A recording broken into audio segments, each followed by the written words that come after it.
Hello and welcome to the Irish History Show. My name is Cathal Brennan and as always I'm joined by John Dorney.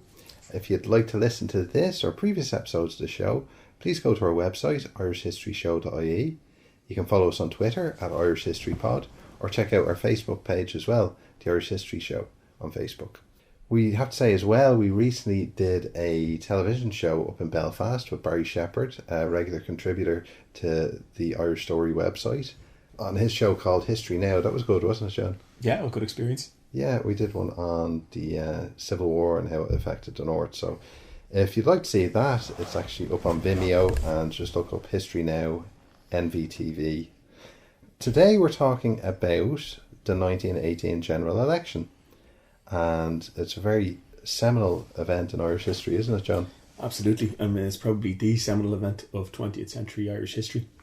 Yeah, it was such a watershed moment in terms of the rise of republicanism and many other factors as well that we'll get into. But to sort of place into context, why is the 1918 election so important, do you think? Well, for Irish Republicans, symbolically everything starts with the rising of 1916, kind of the demonstration in arms and the declaration of the Republic. But in reality, in political reality, it starts with 1918, with the mandate from the people to declare independence, to declare an Irish Republic, and all the legitimacy which Irish republicanism, but also the Irish state as it exists, claims for itself, stems from the mandate of the people in 1918 in the 32 counties for independence. Now that's obviously disputed, but that's the central importance of it. And over the next 3 years, the mandate of the December 1918 election is used to justify and to legitimise the declared Irish Republic, the rebel Irish Republic that's declared in Dublin in January 1919. So everything to do with Irish independence really flows from Irish independence as conceived as a democratically mandated state, all stems from 1918. Would you agree with that? Yes, very much so. Like we should say as well that this election in 1918, Ireland is still a part of the United Kingdom. This is a general election for the whole of the United Kingdom. It's before partition, and also, which we can sort of compare and contrast the results. There hasn't been a general election in Ireland or a general election in the whole of the UK since 1910, and we end up with very different results. So what do you think the composition of Irish MPs was in 1910? Can you tell us? Yeah, well, in 1910 you had basically three parties in Ireland, two big parties: the Irish Parliamentary Party, the Home Rule Party, the descendant of Parnell's party, and the Unionist Party. And there was also a small nationalist rival to the IPP called the All for Ireland League, which was headed by William O'Brien, an MP from Cork who had defected from the party. But basically it was dominated by those two parties. There was also Lawrence Ginnell, who was an IPP member who defected actually to Sinn Féin, and then he was defeated in a by-election. The country was basically dominated by two major parties: the Nationalist Party, which was in favour not of independence but of home rule, of autonomy in the United Kingdom, and the Unionist Party, which is obviously dead set against it. And one big difference to the scenario today in that regard is that Unionists also existed in the south. There was Unionist MPs in Dublin, for example, and other places in the south of Ireland where we wouldn't think of them today. But in about 3/4 of Ireland, the party, as it was known, and that tells you about its dominance, the party it was known as was completely dominant. The Unionists had their stronghold in North East Ulster. One of the things we noticed in 1910 and to a lesser extent in 1918 is a lot of the candidates that are returned are unopposed.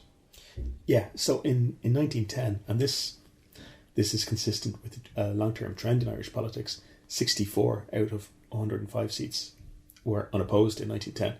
So that's the majority of them. That's over 60% of the seats are unopposed. And this is quite consistent with a pattern going back to the 1880s and before. When you talk about the dominance of the Irish Parliamentary Party, it was so pronounced in most of Ireland, with the exception of a couple of places like Mayo and Cork, where William O'Brien's party challenged them. It was so pronounced that most of the time, in most constituencies, people didn't even run against them. Most of them in the south of Ireland were elected unopposed. Now, there were very volatile constituencies like West Belfast, for example, where Joe Devlin had to fight elections against Unionists, where the Unionists were obviously very strong in most of Belfast. And there the party, retained kind of a more functional on-the-ground organisation, very much backed up by organisations like the Ancient Order of Hibernians, which is a Catholic-only organisation, and also by the United Irish League, which was kind of like a constituency organisation by that time. But the thing to remember for our purposes for 1918 is that most of the party and most of the party organisation hadn't been fighting elections with any frequency, so they were actually quite inexperienced about it, despite the fact that they were dominant in Irish politics. And another factor, Cathal, you might want to talk about is that the franchise was much lower in 1910.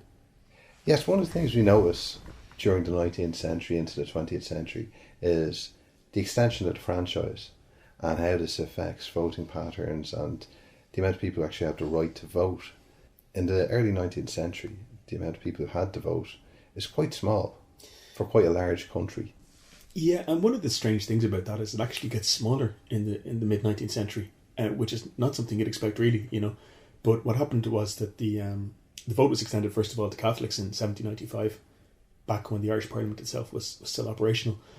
When Catholic emancipation was granted, which meant that Catholics could hold office for the first time since the reign of James II, the electorate was actually cut, and Daniel O'Connell, the Liberator, agreed to this. It was to make sure that there wouldn't be too radical a change in representation. But as the franchise was extended across Britain, it was extended in Ireland as well, and the real breakthrough comes in the 1870s, where this franchise is extended to most householders, and it's also introduced the secret ballot, which makes a big difference, especially in the era of landlords, where there wouldn't be consequences for voting against the landlord, because in rural areas landlords had almost universally held these seats, and suddenly after the 1880s they don't anymore. And there's a reason for that, which is that people are no longer, A, more tenants have the vote, and B, they're not afraid to vote against them. So in the 1880s you start to see kind of this popular nationalist movement under Parnell coming out, and you also see popular unionism also developing, especially in the north, but not only in the north. And to a much lesser degree, but more local election, you start to see labour organisations in places like Dublin and Cork, but at a much lesser extent. Well, we see a democratisation of local government as well in this period in the 1890s. So it's a 1910 general election. Only males can vote, but there's a property qualification as well. Yeah. So not all males can vote over a certain age. Yeah, and there's different ways of calculating this. Like Fergus Campbell in his book, The Irish Establishment, puts it as low as 15% of the total population. Now, that is true, but it's a kind of a false figure, because that means that is the total population, right? Now, obviously, nearly half the population is under the age of 21. So first, there's that. And secondly, only males can vote. So it might be as much as 60% of males. Yeah. Depending on how you calculate, depending on how young the population was. Yes. But it's between 40 and 60% of males have the vote in 1910. But as we said, because most constituencies weren't actually contested, very few of them had actually exercised their franchise. Well, it raised the question as well when, especially during the First World War, because this is the big issue between the 1910 and 1918 elections. And the 1918 election happens in December. And obviously we have the armistice on the 11th November 1918. But like the big issue in the intervening period is the First World War. And one of the arguments that they put up is the democracies on one side and the autocracies on the other. But could the UK really be considered a democracy in 1910 or before 1918 when women don't have to vote and not all men have a vote, and it's based on a property qualification? So a lot of working class men don't have to vote. Well, Britain itself is going through convulsions in these decades. If you look back at the days of the People's Budget, for example, where the Liberal government tries to introduce kind of a social democratic kind of budget, it's voted down by the House of Lords, and the House of Lords rights are then restricted by the Liberal government. So there's pretty strong conflict in Britain itself, on these very questions. Is Britain a democracy, or is it, as many conservatives saw it, a representation for taxpayers, which is a different conception, But one thing that does change everything in all of the UK, but most dramatically in Ireland, is the Representation of the People Act. So what was that? Well, this was a bill that was brought in and became an act to extend the franchise to all men over 21 and to women over the age of 30 who there was a property qualification as well if they or their husband were occupying land or property with a rateable value of over £5 a year. The idea very much was that you couldn't bring in votes for women, and then the first time that is exercised, the majority of the electorate are women. That would have been too radical a change for the previous parliament that reluctantly perhaps had granted women the vote in the first instance, and also due to the First World War as well. so many men had lost their lives. Mm-hmm. So there was a bit of a gender imbalance at that stage in the UK. Well, my understanding is as well that Lloyd George, who was a Liberal, of course, which is the left-wing party of the day, saw that you couldn't ask people to make such a huge sacrifice in the war and then deny them the vote. Yes. I think that is part of it. I think one of the things as well was that servicemen over 19 could vote. So they made that concession. But yes, it would be difficult to expect so many people, so many working class people, to go out and fight and die in the trenches and not have a say then through the ballot box on what type of country they're coming back to. Especially, as you say, since the rhetoric of the First World War, certainly in the second half of the war, was all about, defending democracy against autocracy and the rights of free nations and so on like that. Yeah, and one of the effects this has is that it almost triples the electorate in Ireland for the 1918 election. And some areas quadruples even. In Dublin, it's more like quadrupling. Yes, and so the question is, how does this affect the voting patterns then in 1918? Now let's park that for a little bit and come back to it, because the situation in Ireland is quite fraught by the time we get to the election in December 1918. So in a nutshell, what had been going on in Ireland in the last 4 years? As people know, we're going through the decade of commemorations and the centenaries that have happened already and the ones that are coming up in the future. There's so much stuff. It's such a history-laden decade. You have the Home Rule crisis. And the Home Rule crisis, we should emphasise, is when Home Rule, which is autonomy, not independence, should be emphasised. It's passed in the British Parliament, but it gets stuck there because of Unionist opposition. In theory, shelved for the war, but it looks like it gets guillotined in the sense that there's going to be partition is going to be thrown in with it. So Home Rule is kind of dead by the end of the war as a popular thing in the centre of Ireland. But like in those 2 years, Ireland comes very close to civil war, and this isn't something that's solely affecting Ireland, as Ireland is part of the UK. This is something that's convulsing the entire political system throughout Britain and Ireland. And we also have the labour disputes in 1913. We have the founding of the private armies, the UVF and the Irish Volunteers, and then obviously the huge convulsions throughout the whole of Europe of the First World War. And then the rising, most people will be aware of course, in Easter 1916, where there's a pretty serious insurrection in Dublin City. But for our purposes, I think the most important thing that comes out of all this is the rise of a new party, which is Sinn Féin. Yes. And Sinn Féin, as we know it, is probably born out of the Rising, or particularly after the prisoners from the Rising were released in late 1916 and 1917. So what was this new Sinn Féin party? The interesting thing is that Sinn Féin is, as I was going to say, as a brand, is so contested by several different parties.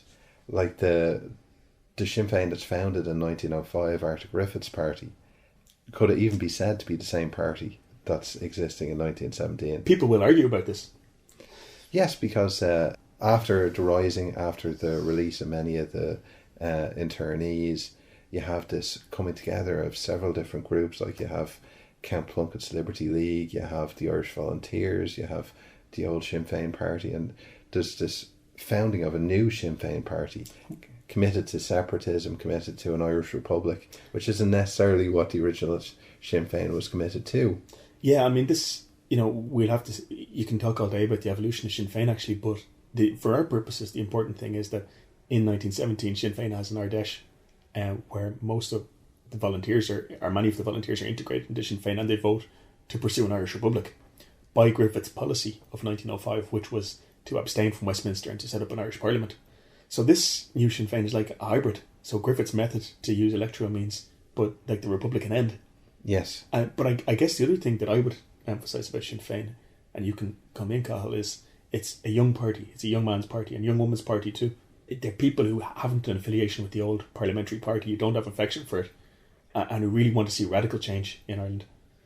Yeah, and we can notice that especially in the by-elections, because the parliament that exists between 1910 and 1918, it's there hasn't been an election during the fixed term that's expected because of the war.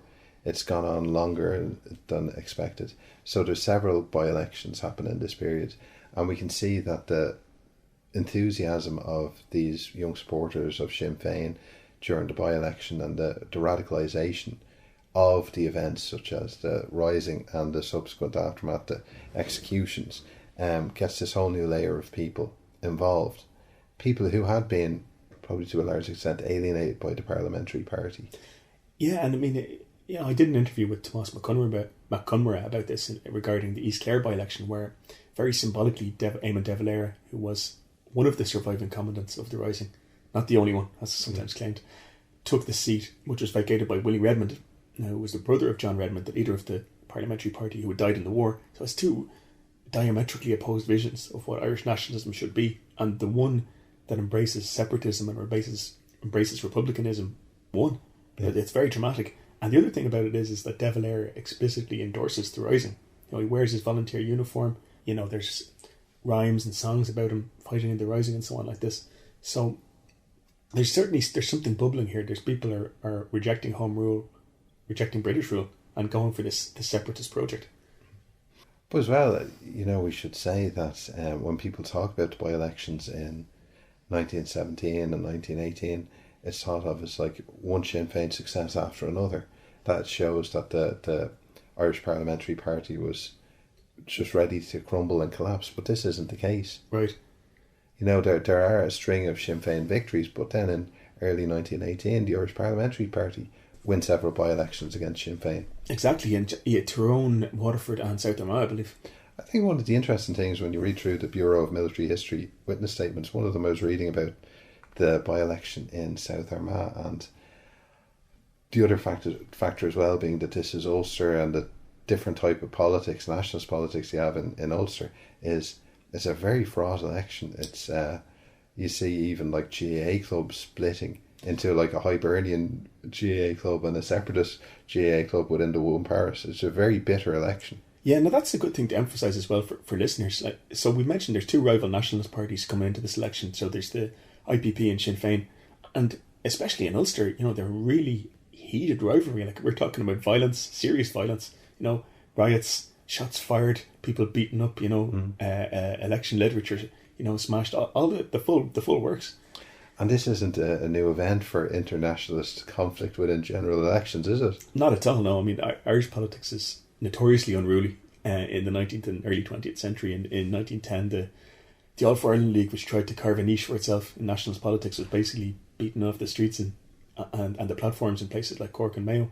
But by-elections of late 1917 and early 1918 do show the Parliamentary Party, especially in the north, has life left in it. But then, before we get to the crux in the December election, the conscription crisis hits, which for my money is the big turning point. Would you go along with that?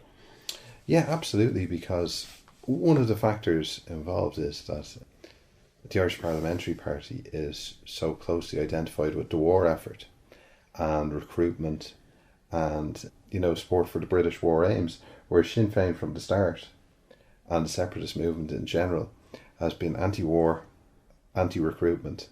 So no matter how much the Irish Parliamentary Party oppose conscription, oppose it in Parliament, oppose it in Ireland, they don't seem to get any credit for when conscription doesn't come to pass in Ireland. Right, so Sinn Féin, in theory, all parties actually sign up to an anti-conscription pledge, except for the Unionists, who I believe were overtly in favour of conscription, but secretly not so keen. But Sinn Féin ended up kind of leading the anti-conscription crisis, and as you say, getting the credit from nationalist voters. And one thing I find interesting is that even though John Redmond died in early 1918, even though John Dillon did oppose conscription being imposed on Ireland, a lot of the Sinn Féin propaganda for the 1918 election is to do with John Redmond and is pointing at all these ghosts of the people he sent off to war. A lot of it talks about John Redmond sent off Irishmen to die for England.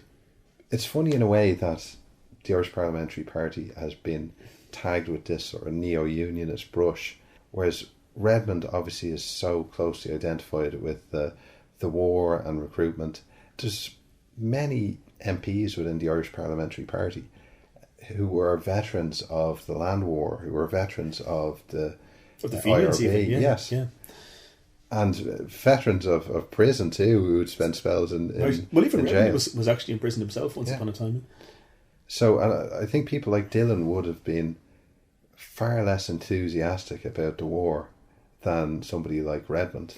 Right, but that was the position they were stuck with. That's the problem. Yeah. And the other thing I think which is significant about the conscription crisis is, so the parliamentary party's argument has always been that the way to get results is to go to Westminster and play the game, and you can use your influence at Westminster. And the Sinn Féin argument is there's no point going to Westminster. And that's precisely what happens to the conscription crisis, because Dillon withdraws from Westminster. Yes. And leads a mass movement instead, or helps to lead it. And that's what gets results. So it's a big fillip for the Sinn Féin argument that the way to get results is actually not to play the game in Westminster, but to do your own thing in Ireland. Yeah, like they're making the argument for abstentionism. And we get back to the Sinn Féin since its inception, since first Sinn Féin in 1905. Griffith has this idea modelled on Hungarian nationalism, which is in his famous book, The Resurrection of Hungary, that Hungarian nationalists in Austria-Hungary, or the Austrian Empire as it was then, Habsburg Empire, withdraw from the imperial parliament in Vienna and set up their own assembly in Budapest. And this is the model that Griffith wants to follow. But like the Griffithite idea in 1905 is a return to the 1782 idea of Ireland, like a commons, right, lords and king in Ireland, it's being actually, the British it's king. actually quite conservative, yeah. Yeah. But the new Sinn Féin, as we said before, is something different. It's a Republican Sinn Féin. Very different, yeah. But even that Griffithite idea of like the 1782 model is very, very different to the Irish Parliamentary Party's idea of a assembly in Dublin, a parliament with very limited powers within the United Kingdom. Very similar to the idea of Stormont within the UK from 1921 to 1972. I mean, in some ways even less, really. I mean, because, Stormont has, if not quite control over the police, but oversight, which the Irish Parliament wouldn't have even had, the Home Rule Parliament. I guess the point to make, though, that I would make is by the time the December 1918 election comes around, the parliamentary policy of going to Westminster and then, asking for limited autonomy has been discredited by a whole range of things, be it the repression of the Rising, be it the attempt to impose conscription and the defeat of conscription.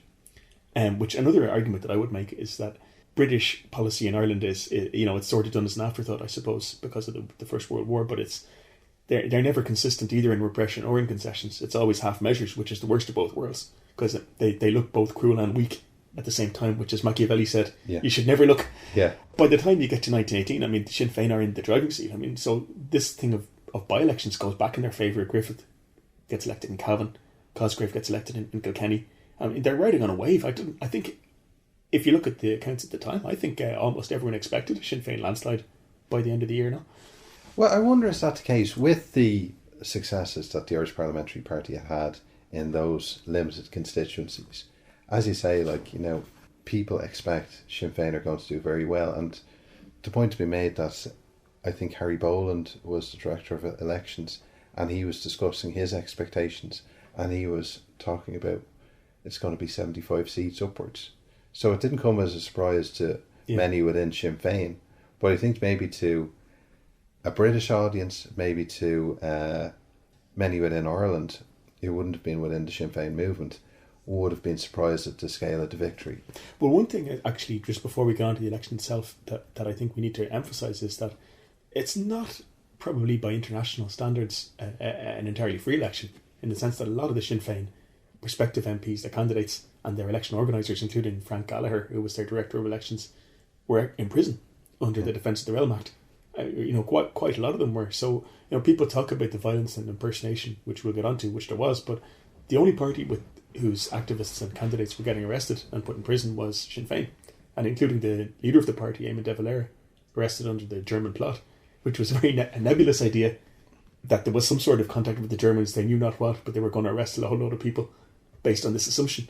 Well, I think another problem as well is that people date the War of Independence, started the War of Independence, January 1919, as if really nothing's happened between the Rising and January 1919, where there is low-level conflict throughout different parts of the country, definitely localised in set areas, but there is conflict going on between the RIC and separatists in specific parts of the country in this period. 100%, not military conflict. It's more like riots and arrests, and it hasn't. And there is one or two deaths, for example, there's a policeman in Dublin who's killed in a riot, hit over the head with a hurley. There's a couple of volunteers killed in County Kerry in an arms raid, and there's a volunteer in Clare killed in a cattle drive, shot dead by the police. It's not nothing like a war yet, but certainly there's conflict. Yeah, absolutely. As well as the political expectations, like the having moved on from this very limited autonomy to an Irish Republic, there's also all these other social undercurrents bubbling underway. There's land agitation, there's price rises, there's labour agitation. So there is definitely a lot of discontent under the surface that Sinn Féin can exploit. Absolutely, and that's something that's probably lost to history. You know, you have to really go back and look at the sources of the time to see it. But stuff like the price rises during the war benefited farmers, but they disadvantaged urban workers. So in urban areas, Sinn Féin and volunteer activists are saying, the English are exporting food from Ireland, and they usually did say the English, by the way, not the British, are exporting food just like they did it in 1847 during the famine. And the volunteers are sent down to the docks and they seize food and they hand it out to people. Populist things like that. Land reform was suspended during the war. So, in some areas like in County Clare, Michael Brennan go on cattle drives. So they help people to occupy land because, they think the land should belong to the farmer. It varies area by area, but Sinn Féin do a lot of kind of populist things, as well as purely saying it's time for Ireland to be independent, which they do say. Let's get on to the dog that didn't bark. The Labour Party did not stand. The nascent Labour Party in 1918. And controversial to this day. Yeah, can you talk about that? Well, this is one of the things that some people will raise about why Ireland didn't have a traditional left-right, and maybe the Labour movement could have bridged that divide, the sectarian divide, the north-south divide. But there is the argument that Labour were damned if they do and damned if they don't, because it's an all-Ireland body. It's trying to contain Unionists and nationalists within its ranks. And even at the 1918 elections, I think there are secretaries and treasurers writing back to the various unions, writing to the Labour head office saying, well, like, our members are canvassing for Sinn Féin, our members are going to vote for Sinn Féin. Some of our, local leadership are running for Sinn Féin. So could Labour have entered the fray? Would they be been viewed as spoilers, especially in a first past the post electoral system where, a split vote in somebody else? So this idea that Labour must wait and that the social issues will be dealt with after the national issue has been dealt with, that's the pressing concern at the moment. Yeah, now, Brian Andy's talked about this, and he has said that it's not a case that Sinn Féin asked Labour not to stand, it was that Labour decided itself not to stand. Well, it would have been faced with many, many difficult questions. The first one is over the issue of abstentionism. Like, if Labour gets elected in different seats around Ireland, do they then take their seats in Westminster, or do they decide to form an abstentionist parliament with Sinn Féin? Yeah. And if they do, how does this affect their supporters in Belfast? Not just the ones who are Unionists, but the ones who are trying to appeal to Unionist votes. Yeah, and in some ways, I think there is some merit to the argument that it was a shame in that it split the Labour movement. Most Labour, like, there wasn't really a Labour Party before 1918. It was a nascent thing, but most Labour activists in the north were pro Home Rule, whether they were from Protestant background or not, and there wasn't anywhere for them to go in terms of the split between Republican separatists and Unionists. So that a lot of them ran as independent Labourites in the election and did okay actually in Belfast, although they didn't get elected. Yeah, there's a good showing by the Belfast Labourites, but none of them take a seat. And you have the growth of the Ulster Unionist Labour Association, which is basically an organisation set up by unionism to appeal to working class unionism and working class unionists in Belfast, and to prevent them from voting for socialist left wing activists and Labourites who would have been pro Home Rule. Yeah. Now, okay, let's cut to the chase. Let's talk about the meat. The election comes around on December the 14th, 1918, and Sinn Féin sweeps the boards. Can you talk about the scale of their victory? Well, they win 73 seats out of 105. That's an enormous landslide. The Irish Parliamentary Party is virtually wiped out. They win 6 seats. Now, 4 of those are part of a pact in Ulster. There's a pact organised by Cardinal Logue Catholic cardinal. Catholic cardinal. We should clarify. Yes.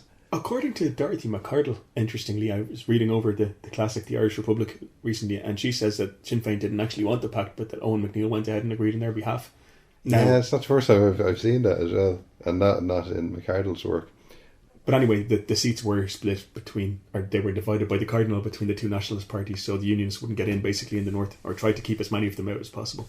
Yeah, and that is one of the things with the first past the post system, is that the highest vote wins, obviously, but like if you had, a nationalist on 5,000 votes, a Republican on 5,000 votes, and a Unionist on 7,000 votes, the Unionist wins the seat, even though there's 10,000 anti-Unionist votes in the constituency.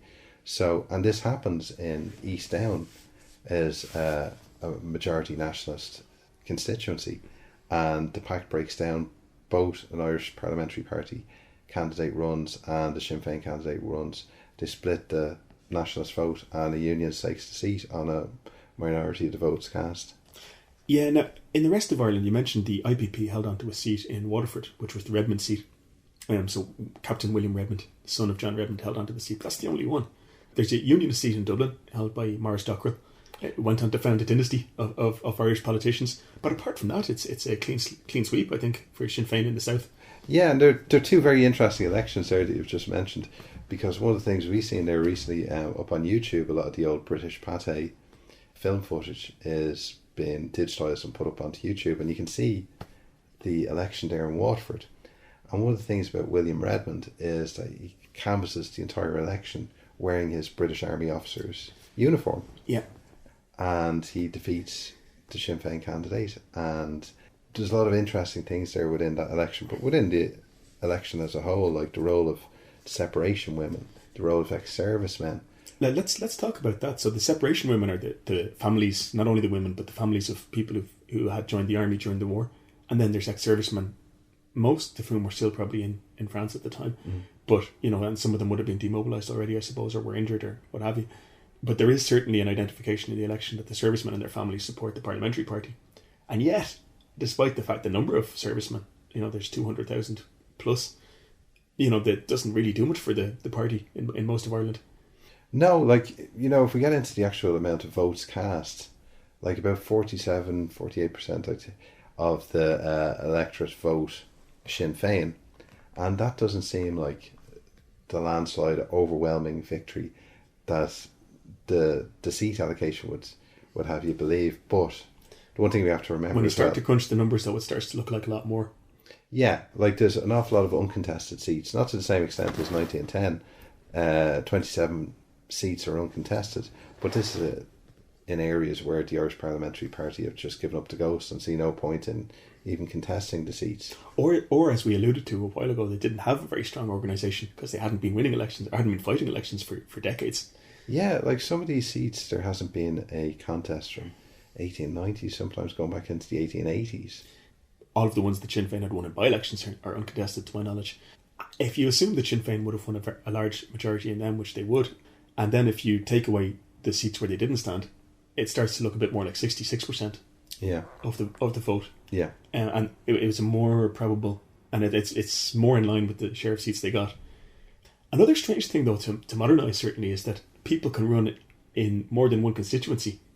Yeah, and I think 4 TDs, MPs, end up holding more than one seat.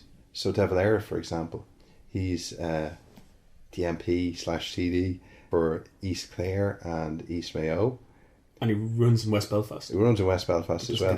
And that's another quite contentious, violent election where Joe Devlin... This isn't one of the packed seats in Ulster. This is like a straight run between Sinn Féin and the Irish Parliamentary Party. And even the leader of Sinn Féin, Eamon De Valera, probably the most well-known and an international figure at this stage, he still is not able to dislodge Wee Joe up in West Belfast. Well, Wee Joe, as we mentioned, was had a very strong political organisation. He had the Hibernians. He had I'm not sure the UL was a big deal in the north, more of a southern thing, but he had the Hibernians, and he also had a strong on the ex-servicemen, and strong on things like the factory girls, which might not seem like a big deal, but one of the things that Devlin said was that he was the real Labour candidate, whereas it was Devlin, I believe, who came up with the famous line that De Valera said, "Labour must wait." which is interesting.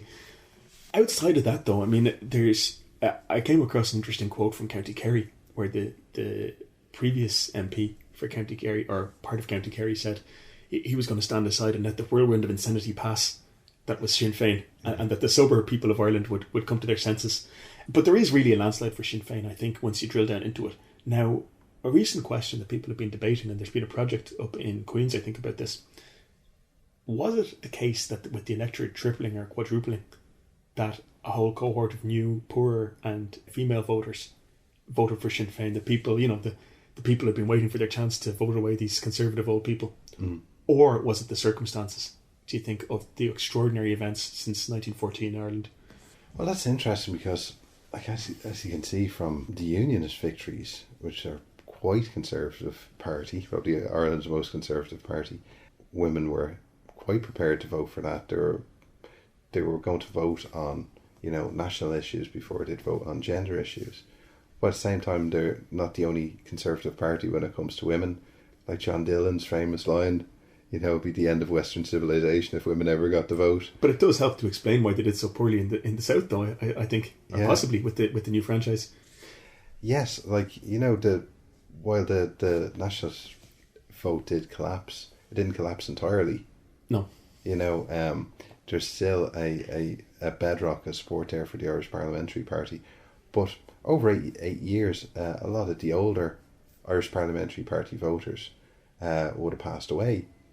What did people think they were voting for with Sinn Féin, and what were they actually voting for? Like, what was Sinn Féin's programme? Well, it's an interesting question because Sinn Féin are quite explicit that they are seeking a Irish Republic. Now, they make the point that after the Republic is established and once Britain is completely removed from the Irish political scene, Irish people of their own free will can then vote if it's what they want to re-enter the Commonwealth, to form some new relationship with Britain.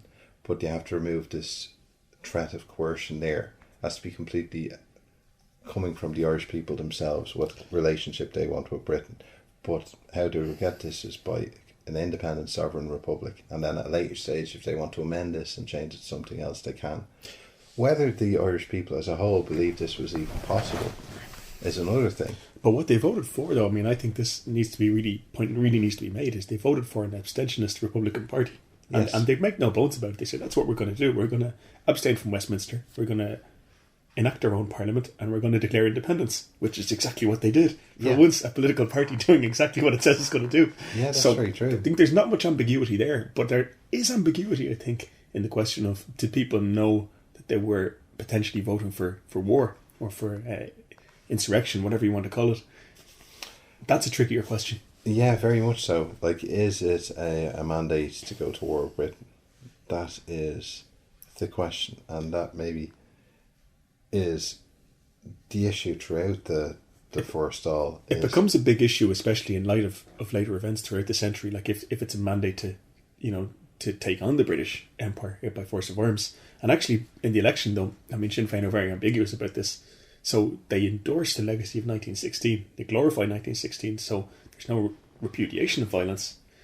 And in their manifesto, or they don't quite have a manifesto, but in their literature, they say, we will use any and every means to take away the British presence, including the military presence, from the country.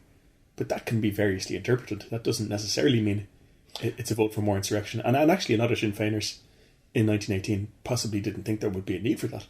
Well, their main plank is really an appeal to the Paris Peace Conference. Yeah. And this is based on President Wilson of the United States has talked about, like, self-determination for small nations and these great empires in Europe being broken up. And let's talk about that for just a second. I mean, so yeah, the Sinn Féin, I'm going to call it the Sinn Féin Manifesto, even though it's not quite. But the Sinn Féin Manifesto says we're going to go to the peace conference of the First World War, and in concert with what Woodrow Wilson has said the war was fought for, which is the self-determination of peoples. So they cite the example of Czechoslovakia, for example. Yes. And then there's a whole lot of others they could cite, but Czechoslovakia is the one that appears in the election literature. They say that, well, if this principle is going to be fairly applied, why isn't it applied to Ireland? It's a good point. You have the issue though with things like the Habsburg Empire, like Austria's just collapsed. There is no Austrian government knocking on your door in Prague or Bratislava demanding it back, no. or having a problem with you setting up your own government. Exactly. The same is true of Poland, actually. I mean, a few years ago, I started reading about this stuff for the first time, and apparently, so Poland was occupied by three powers, and all three of them disappeared through defeat in the war. So the Habsburg Empire, the German Empire, and the Russian Empire, the Tsarist Empire, all of them get defeated in the war and they just disappear, and the Polish officers come together and they declare independence. Yeah, but it's very different. On November the 11th, 1918, actually, yes. Interestingly enough. But yeah, I mean, but in one way, like we said, this is very different. So the empires are gone. In Ireland, the empire ain't gone. Yeah, not just in Ireland. Egyptians, Indians, many people who are taking President Wilson at his word, taking what he's saying at face value. Yeah. If this applies to the Czechoslovaks or whoever else, the nationalities existing within the German, Russian, or Austrian empires, or Ottoman empires, right. Why not so people who are in the British Empire, who do not wish to be in the British Empire? Right, but I mean, having said that, it is kind of unrealistic of Sinn Féin to expect the allies of Britain to, talk about the dismembering of not only the British Empire but the United Kingdom. It's probably very unrealistic. But that Sinn Féin do appear to think this is going to work, though. Yes, and one of the reasons I think they believe this is that one of the victorious powers, the United States, has a very large Irish-American population, a very politically well organised, yes, very politically strong diaspora there as well, whose members are members of Congress, who are senators, who are governors, and who are very, very strong in the Democratic Party, of which President Wilson is a member. Yeah, I mean, and let's talk about the British reaction to this election. So my impression is that the British reaction at government level initially is that this is a phase and this will blow over. Yes, these Sinn Féiners say that they're going to declare independence, but they'll probably end up being more like the Parliamentary Party, and we can discuss some sort of home rule thing with them. I think that's what they're thinking in late 1918. Well, you can look at the British reaction. If they're thinking about Ireland at all, I should add. Yeah. Like there's a lot of things going on. Yeah. In Britain at this period. But, in the 1870s, 1880s, they're dealing with IRB members. They're dealing with a dynamite campaign in Britain. And a lot of these people end up as MPs for the Irish Parliamentary Party. Yeah, the land war and so on. Yeah. The land war, you have Parnell in jail, you have all these things. So the idea that very militant Irish nationalists cannot, if not co-opted into the British parliamentary system, tamed, let's say. Yeah. That this isn't, the first time anything like this has ever happened. And there's an interesting article that somebody was sharing there online recently about the worry that Sinn Féin MPs would actually come and take up their seats in that period before MPs have to take the oath of allegiance. Before the speaker is elected. Okay. Because so then they'd have to be ejected physically from the... Yeah, like the potential for them to disrupt the new parliament if they weren't intending to take the oath of allegiance. Yeah. But I mean, I think it's interesting what you're saying, because I mean, the precedent of British policy in Ireland is a mixture of coercion and conciliation going back to the 1880s. And you do see that. I mean, they probably are thinking on those lines. So, they have locked up quite a lot of Sinn Féiners, including the leader, Eamon de Valera. I think, if I remember correctly, only 27 TDs were at liberty in the first Dáil. Yeah, and the rest were in jail, out of 73, which is a lot. Yeah. But on the other hand, they don't declare the Dáil illegal until September 1919. So they do appear to think that they can mix coercion with possibly a new Home Rule bill. Well, we should say as well, the Dáil, the idea of the Dáil by the Sinn Féin TDs wasn't that it was an assembly for Sinn Féin TDs. It was an assembly for every MP elected in 1918. Now, they might be on the rolls of the Dáil, the likes of James Craig and Edward Carson, yeah. But they were not going to be attending it, or it was extremely likely that they were going to show up to take their seats. Correct, and there's some very funny testimony that the roll is called, and every MP, or as the Dáil called them, TD, Jock the Dála, every name is called, and there's apparently roars of laughter when Edward Carson is called, and he's marked Oslaher absent. Yeah. But I mean, there's also the IPP ones as well. Yes. So, but 73 out of 105, so there is 27, 20, there is 32 missing. But yeah, let's move on and briefly talk about the aftermath. So Sinn Féin, as good as they were, they declared the Dáil, which is, for practical purposes, a revolutionary assembly. It claims state power for itself. Yeah. And was armed conflict inevitable, or was there some way out of this morass? Well, there'd been attempts to square the circle of two completely conflicting views of the way forward for Irish governance. I would say three. I would say that the Unionists, the Home Rule, and the Republican. Yeah, that's true. And they'd failed to find an accommodation with the moderate Home Rule Party. It's even more unlikely that they're going to form a consensus with Sinn Féin. But the Irish electorate have taken this on board. They've been given that option in the election between continuing on with this moderate force, the Irish Parliamentary Party, the people who are seeking conciliation with the British, and have just abandoned it and have gone with the abstentionist, turn your back on the idea of finding some solution with the British, some new parliament. It's just we're setting up our own parliament now, and you can pretty much deal with it. Yeah, and that's the conundrum. So the British policy becomes trying to walk expectations back towards Home Rule, which the Irish electorate, the nationalist electorate, has moved on from. And it's a big problem, and it culminates with the treaty, which obviously causes a kind of a bloody split within Irish nationalism. But before that, there's 3 even more bloody years, or slightly more bloody years, of violence between the Republicans and the British.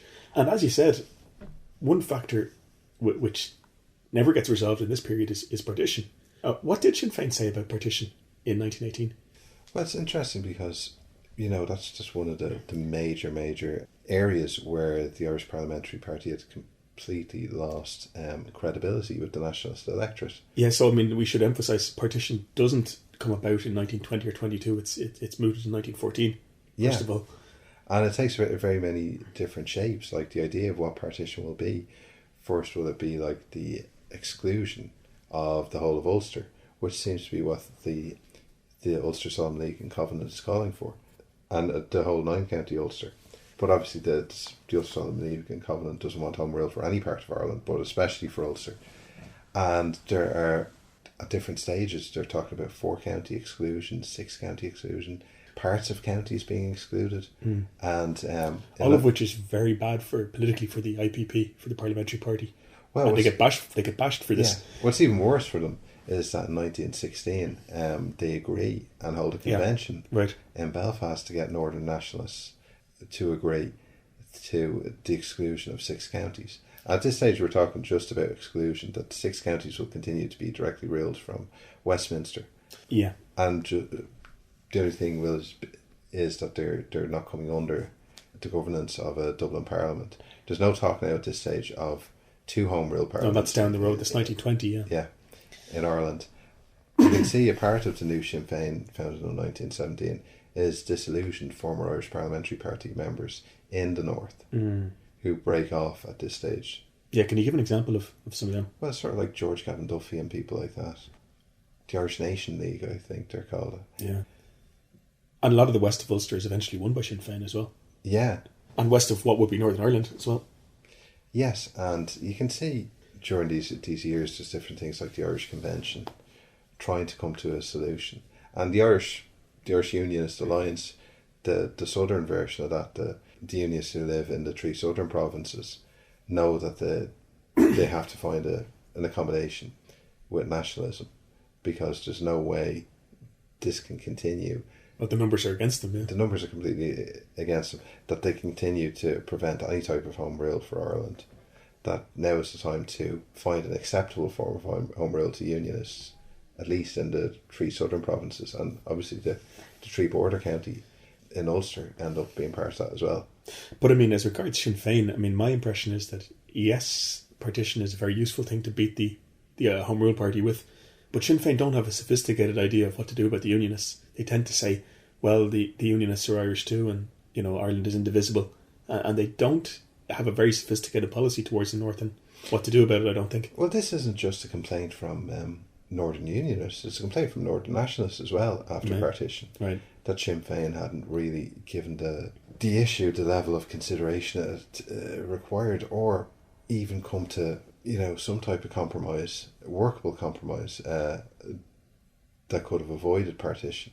Now, are they very late? I think Sinn Féin is not that kind of party, though. I mean, it's not a party of seasoned negotiators. It's a party of idealists, firebrand young people, men and women. I'm not sure that they were at that stage of their development yet. Some of them later on would become statesmen of sorts, but they weren't at that stage, I don't think, in 1918. We can see as well that they're running Southerners and Northern constituencies.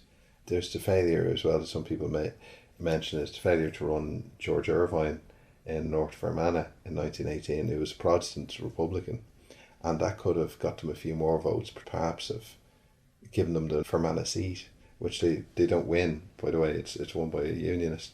But yeah, I mean, I think it's fair to say, though, that whereas the Southern issue is fairly straightforward conflict between self-determination versus dominion, the Northern issue is and will continue to be much more complex and much more difficult to resolve. Let's wrap it up, though. So what are the long-term legacies of 1918? Now, we could be here all night, but what is the legacy of 1918 and the election of that year? Well, it sort of kills off, to a large extent, that constitutional nationalist Irish Parliamentary Party tradition as the main voice for Irish nationalism. Now, they don't go away. They still play a part for decades to come, both north and south of the border, in different guises and in different parties.